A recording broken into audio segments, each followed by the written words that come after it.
Clasificación B, bajo supervisión de un adulto.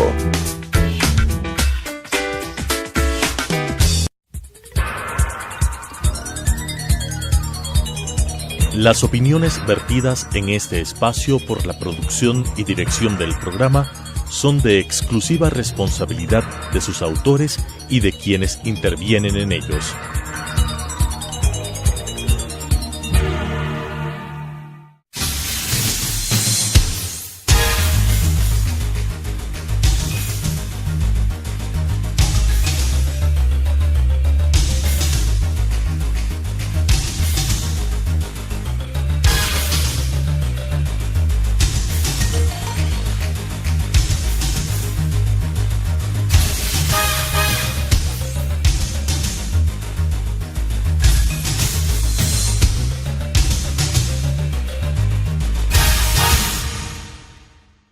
Muy buenas noches, bienvenidos a un programa más del Colegio de Abogados de Pichincha, Debate Jurídico.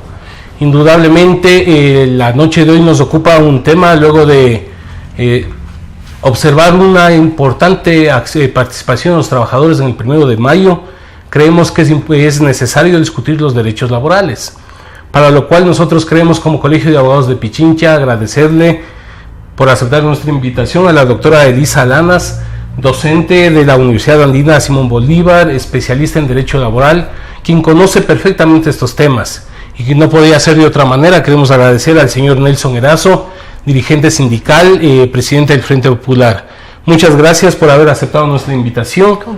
Queremos abordar algunos temas que les interesan no solo a los abogados, sino a los trabajadores, al pueblo ecuatoriano. De ahí que vamos a empezar contigo, Elisa. Un poco venimos escuchando el tema de las remuneraciones en nuestro país como un derecho que el gobierno actual inclusive dice que se ha doblado la remuneración. ¿Es verdad esto? ¿Se compadece con la realidad nacional, con las necesidades? ¿Qué piensas tú? Buenas noches, Ángel. Primero que nada quiero agradecer al Colegio de Abogados por invitarme a este importante espacio. Y bueno, contestando a tu pregunta, yo creo que hay que analizar algunos elementos. Desde la dolarización, pues evidentemente las remuneraciones han tendido en general, ¿no? El fondo entregado a los trabajadores pues ha tendido a establecerse de una manera como más fija, ya con el comentario de que ya no hay una gran inflación, pues las remuneraciones de estos 2 últimos años concretamente han sido de las más bajas, que los incrementos de las remuneraciones han sido de los más bajos de los últimos años. Eso responde a una política no fiscal, a una política de varios órdenes. Lo que hay que efectivamente analizar es si esa remuneración alcanza para cubrir las necesidades del trabajador, trabajadora y de su familia, ¿no? Y para ello pues se creó esta figura del salario digno, que de alguna manera pues la intención precisamente es que cubra esos valores. ¿Cuál es el problema? El problema está en ese elevadísimo número de trabajadores y trabajadoras que están en el sector informal y que no alcanzan, que no pueden recibir esa remuneración completa.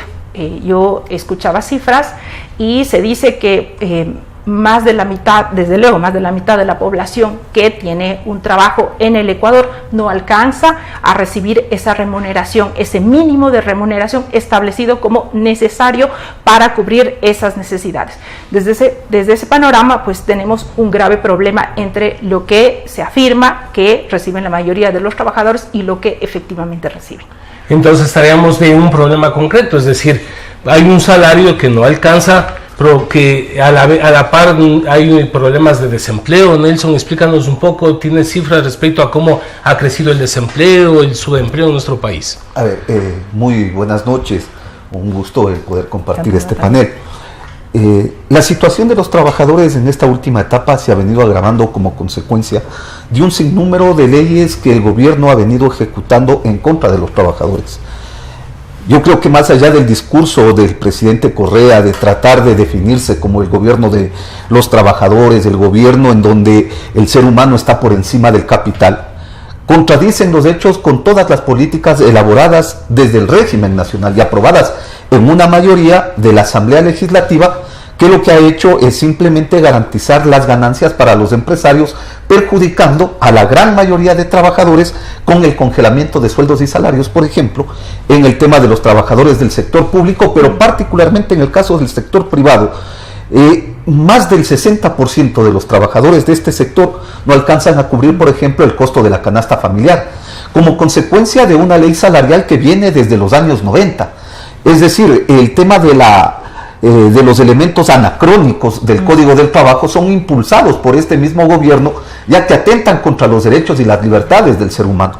Cuando el gobierno nacional nos ha planteado de que durante su periodo de la década, para nosotros la década perdida, el salario del trabajador se duplicó, es más, dice que es mucho más de la mitad lo que se ha subido, es una verdad a medias.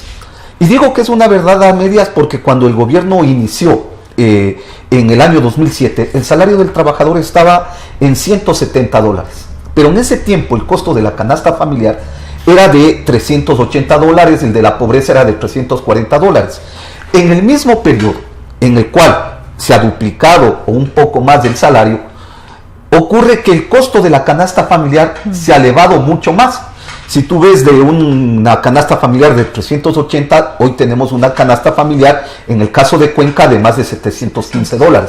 Es decir, mientras el salario ha subido $175, el costo de la canasta familiar supera en estos momentos los $335. Por lo tanto, es una falacia el hecho de que hoy los trabajadores tengamos mayor capacidad adquisitiva.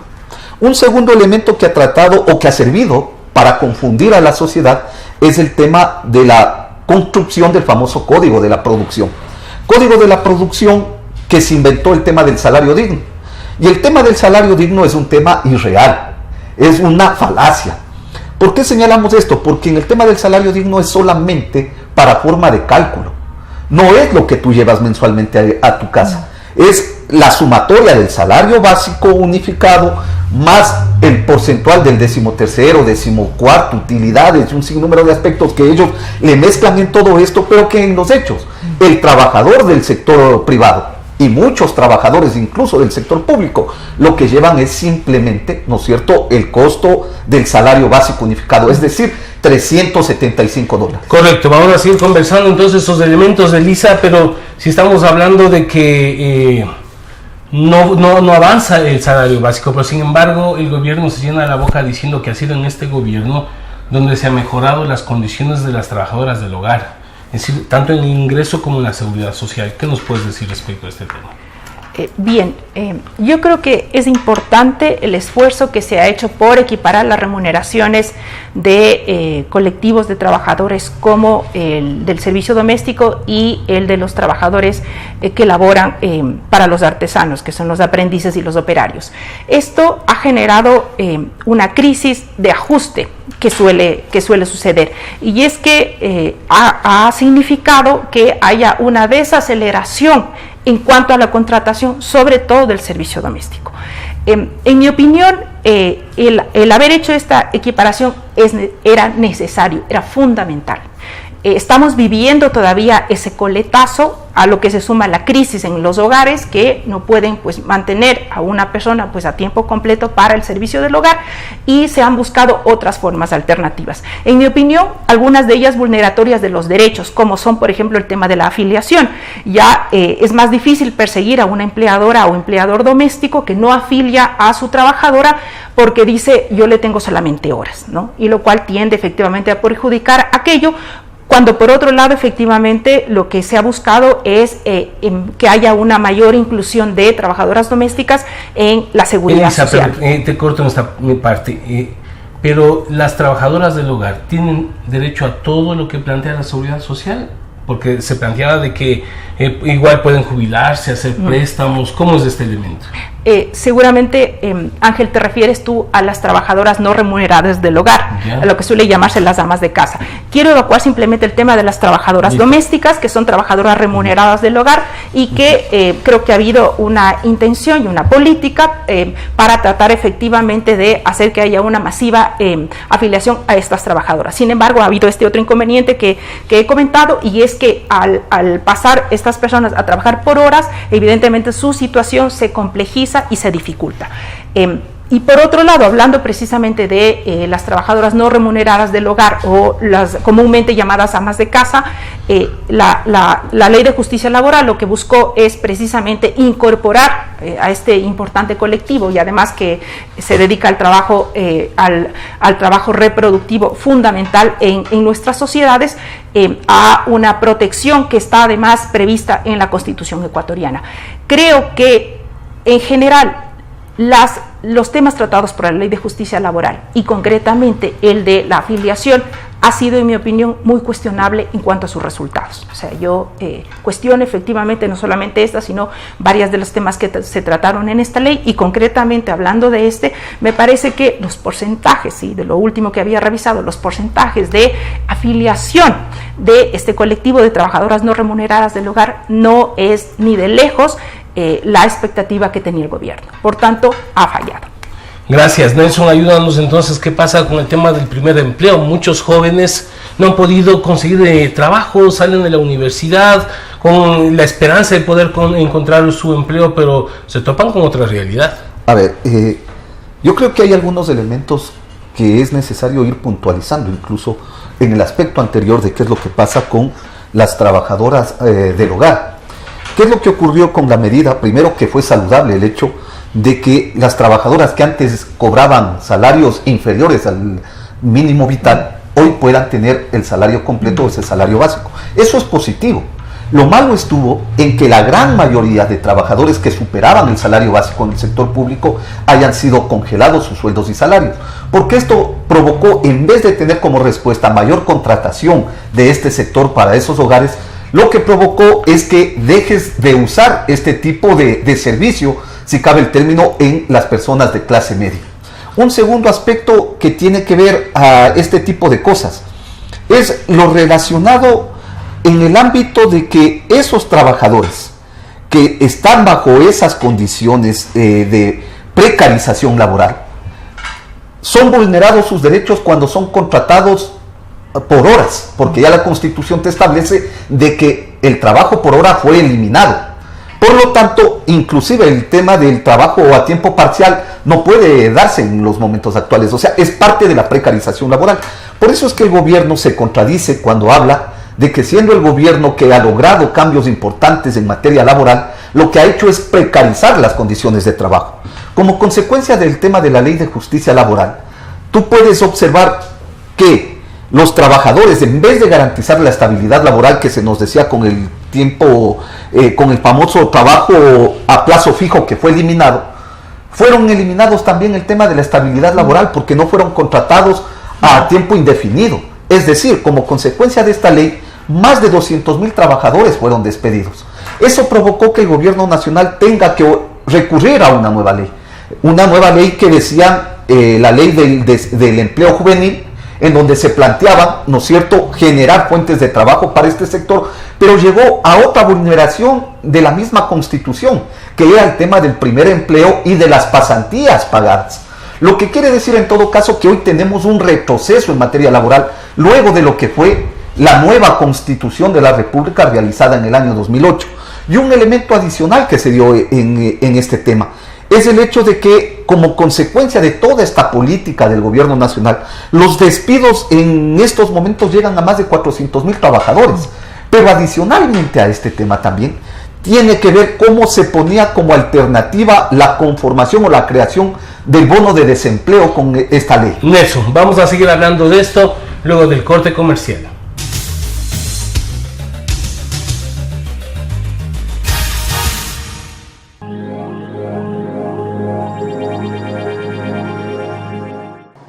Adriana, cancélame todas las reuniones. No voy a ir a la oficina. Estoy con una jaqueca que no aguanto. ¡El jefe no viene!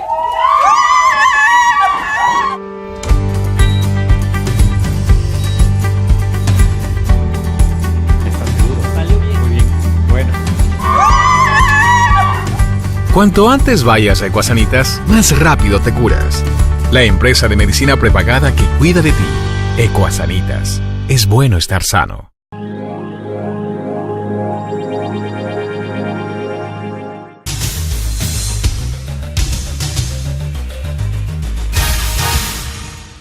Continuamos entonces con Debate Jurídico, programa del Colegio de Abogados de Pichincha. El tema que nos ocupa esta noche es derechos laborales, con dos distinguidos amigos que han aceptado nuestra invitación, la doctora Elisa Lanas y el señor Nelson Erazo. Elisa, ayúdanos entonces con algunos temas que necesitamos tener claridad.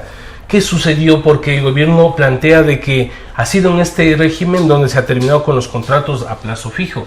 ¿Ha favorecido? ¿Cuál es la realidad que el trabajador se ha encontrado en este campo? Bien, la intención que se tenía con la eliminación del contrato a plazo fijo evidentemente era fortalecer la estabilidad de los trabajadores, que una vez pasado el periodo de prueba pudieran ya quedarse en la plantilla de forma definitiva. ¿Qué es lo que ha sucedido? Bueno, se creó como medida de compensación, en mi opinión, una figura que es el contrato por obra o servicio determinado dentro del giro del negocio. En un primer momento se pensó que este contrato podría ser aplicado para todo tipo de contrataciones y en todos los sectores. Luego, mediante acuerdos ministeriales, se ha ido delimitando el ámbito de aplicación de este tipo de contrato y ha quedado básicamente, de manera temporal hasta por este año, en las empresas manufactureras, en el sector de la construcción, donde habitualmente se había ocupado, y en otros sectores, sobre todo los estratégicos para el gobierno. Bien, entonces, de alguna manera, pues se ha intentado compensar, es decir, mantener cierta temporalidad en los contratos, y lo que decía pues mi compañero contertulio, yo coincido plenamente con lo que él ha manifestado, y es que habiendo otras figuras precarias en cuanto a la temporalidad, pues si bien se ha intentado fortalecer la estabilidad, lo que ha pasado ahora es que se buscan estos otros mecanismos para mantener la temporalidad en cuanto a la contratación de los trabajadores, y eso es perjudicial. Y yo creo que esto se debe principalmente a que como política, ya se ha visto en otras legislaciones, no funciona el prohibir algo y establecer como mecanismos de obligación para ello. Yo creo que debería pensarse en unas políticas más integrales que precisamente lo que hagan es promover el trabajo digno en todas sus dimensiones, y entre ellas el de la estabilidad. Gracias, Nelson. Siempre se dijo que el tema de la tercerización y respetaba derechos de los trabajadores. ¿Se ha logrado en este periodo acabar con las tercerizadoras o cuál es la realidad? A ver, un elemento que nos queda claro para los trabajadores es de que la eliminación de la tercerización se convirtió en una falacia. Esas conquistas que alcanzamos con el mandato 8 y que luego alcanzamos con la aprobación de la Constitución de Montecristi fue echada atrás cuando se implementaron otros mecanismos, como es la externalización de servicios, que es la misma figura de la tercerización, con la diferencia que estos trabajadores externalizados simplemente tienen la posibilidad de estar afiliados a la seguridad social. Pero estos trabajadores no tienen estabilidad laboral, carecen de poderse organizar porque no son trabajadores directos. Y un segundo elemento es que los contratos en estos tipos de empresas duran 1, 2, 3 años como máximo, y por lo tanto el tiempo de estabilidad de estos trabajadores está sujeto al contrato que se hace entre la empresa usuaria y la empresa prestadora de servicios. Por lo tanto, estos aspectos que fueron, insisto, eliminados con la Constitución de Montecristi, tiene todo un retroceso ya a partir del año 2010, en donde empieza una política agresiva en contra de la clase obrera. Pero adicionalmente en estos aspectos también tiene que ver cómo el gobierno ha venido sosteniendo la conformación de las nuevas leyes. Y voy a retroceder un poquito en lo que decíamos en el tema del contrato a plazo fijo. No se trata de que se eliminaron estas condiciones y nos vamos a la obligatoriedad de contratación, porque cuando se aprobó la Ley de Justicia Laboral fue incompleto, porque no señalaba que los trabajadores que venían bajo esta modalidad durante 4, 5, 6 años, que eran los contratos por un año, que eran renovados luego, no se les obligaba a estos empresarios a contratarlos de manera definitiva, lo que provocó que cuando llegó enero del 2016, miles de trabajadores, cientos de trabajadores del sector público y privado hayan pasado al tema de la desocupación, porque no había la obligatoriedad de asumirlos como trabajadores directos. Es decir, más complicada fue, entre comillas, la solución a la enfermedad. Este tipo de cosas es por las cuales los distintos sectores de los trabajadores decimos que estamos bajo un régimen totalitario, un régimen antiobrero que lo que ha hecho es seguir garantizando la concentración de la riqueza en pocas manos en beneficio de los empresarios, de la banca y en perjuicio de los trabajadores que somos los que vendemos nuestra fuerza de trabajo. Es decir, aumentaron los problemas. Por eso quisiéramos entonces, Elisa, contigo abordar el tema del seguro de desempleo, porque indudablemente entonces el gobierno dice que para las personas que no han conseguido empleo, aquí está este seguro de desempleo. ¿En qué consiste? Bien, el seguro de desempleo es una política pasiva de empleo y que tiene que ver precisamente con la entrega de un monto a las personas que cumplen ciertas condiciones, que se encuentran desempleadas por causas ajenas a su voluntad. Creo que era importante, venía haciéndose necesario que se implementara este tipo de política que en el país no existía. Contábamos con un fondo de cesantía, pero ese, como sabemos, es pues un fondo privado de un ahorro que se hace mediante dentro del aporte a la seguridad social de cada trabajador. Y pues por otro lado, este seguro de desempleo precisamente cumple el objetivo de cubrir las necesidades básicas del trabajador y su familia en estos momentos de mayor necesidad, que es que se ha quedado sin empleo y la razón no es voluntaria, ¿no?, por parte del trabajador. Entonces, decía que en mi opinión la intención es importante, pues yo leía ciertos datos proporcionados por el Ministerio del Trabajo ecuatoriano que señalan que hay un número importante de beneficiarios de este derecho desde hace aproximadamente un año que se dictó la ley la reforma legal correspondiente, y creo yo, no obstante que siendo importante, requiere todavía o exige todavía el cumplimiento de una serie de requisitos que a veces hacen muy difícil alcanzarlos.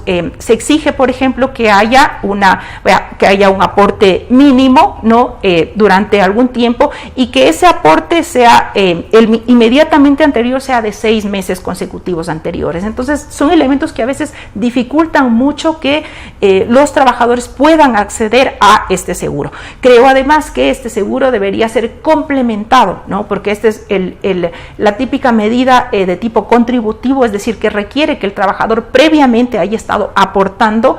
En mi opinión, debería complementarse este seguro de desempleo con una medida de tipo no contributivo, y es cubrir las necesidades cuando este seguro de desempleo ya se haya cubierto, se haya entregado en su totalidad, o cuando los trabajadores, y ese es el mayor de los casos, no alcancen por sus requisitos a recibir este derecho. Gracias, Elisa. Vamos a abordar contigo, Nelson, un tema que nos llama mucho la atención: la libertad sindical. Se habla de que en este gobierno se ha dado estabilidad a los sindicatos, de que se respeta el derecho a la organización, pero no solo los trabajadores, sino que los diferentes sectores sociales estamos enfrentados a una realidad que hoy se aplica inclusive a través del decreto 16, se quiere establecer otras normas jurídicas para impedir el derecho a organizarse. A ver, primero deberíamos ver qué tipo de Estado tenemos, ¿no es cierto? Tenemos un Estado totalitario que lo que busca es controlar la organización social y el pensamiento del ser humano. Todo el que piensa distinto al gobierno simplemente es declarado enemigo del gobierno, por lo tanto es perseguido. Este es un elemento que yo digo debemos tomarlo en cuenta, porque en base a eso es como han ido generando el tema de las leyes. Si nosotros vemos en el sector público, solamente el 6% de los en el sector privado, el 6% de los trabajadores está organizado. En el sector público, que es el que mejor organizado está, se acerca más o menos entre un 18 al 20%. Es decir, si sacamos una media, el 15% de los trabajadores ecuatorianos tienen el derecho a la organización. Por lo tanto, nosotros podemos establecer que los trabajadores tienen limitaciones en la conformación de sindicatos, comité de empresa y un sinnúmero de cosas. Pero adicionalmente a esto, también hay dificultades cuando se elaboran leyes como el decreto 16, que lo que busca es impedir que la organización sindical pueda jugar su papel de defensa de los derechos laborales, cuando a esto se le impide la participación o la opinión en temas de orden político que vive el país.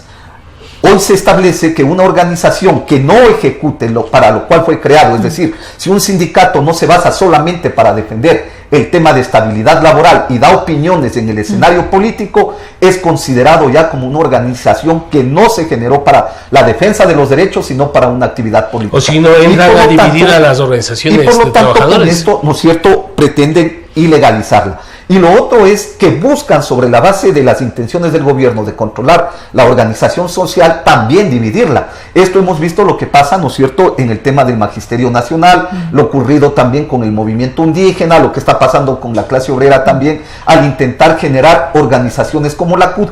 Pero en todos estos casos, ustedes pueden ver que el gobierno nacional no ha tenido una respuesta favorable, no ha logrado acabar con la lucha social, porque obviamente su política atenta contra los derechos de los trabajadores y los pueblos.